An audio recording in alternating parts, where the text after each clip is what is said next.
So aromatic compounds are surprisingly stable, but they are not completely inert, okay?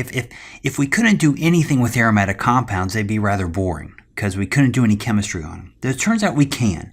It's a little more difficult than reacting a regular carbon-carbon pi bond, but we can do chemistry on them. So we're going to talk about types of reaction called EAS, and this is electrophilic, aromatic,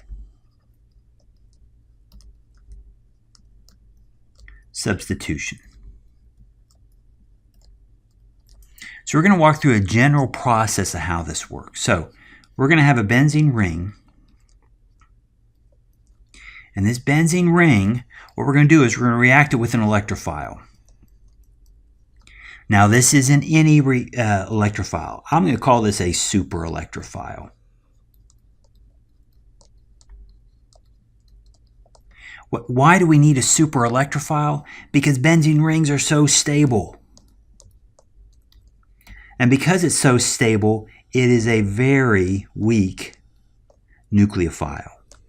So how do we pull a very weak nucleophile out of its shell? We dangle a super electrophile in front of it. So if it's a suitable electrophile, electrophilic enough, this benzene ring, one of the pi bonds, will break and attack our electrophile. And I'm going to fill in both these hydrogens.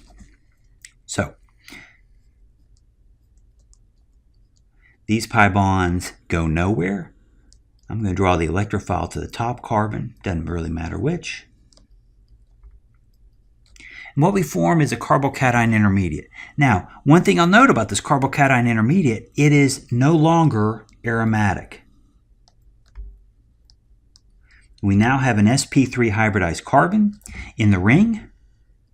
That sp3 hybridized carbon messes up any chance for aromaticity, so this is not aromatic. We've gone way uphill energetically because we've lost our stability. This carbocation, therefore, is going to want to do something. And what do we know about carbocations? 1, it could be attacked. 2, it could lose a beta hydrogen. Normally we attack carbocations. That's what we saw in the addition chemistry. Aromatic compounds, electrophilic aromatic substitutions are different because by losing a beta hydrogen, remember beta to our carbocation, so that's our alpha position, that's a beta position. By losing this hydrogen and reforming our pi bond, we will restore aromaticity.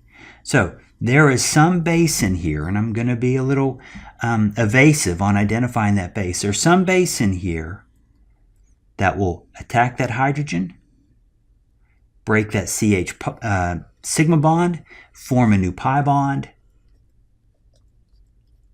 and we will get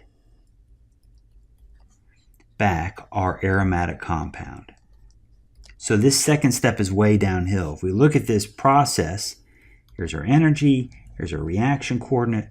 We have a starting material, it goes way up in energy, goes to a carbocation intermediate that's very unstable, and comes back down. So here's our starting material, here's our carbocation, this was not aromatic, and here's our product. So what is this overall process? In place of our hydrogen on the ring, we substituted with an electrophile. So this is indeed a substitution. Note that aromatic rings are a little different. They try to get their pi bond back. So they don't do addition reactions. In an addition reaction, we lose the pi bond. Aromatic compounds tend to just undergo a temporary loss of the pi bond, and then they get the pi bond back so they can get the aromaticity back.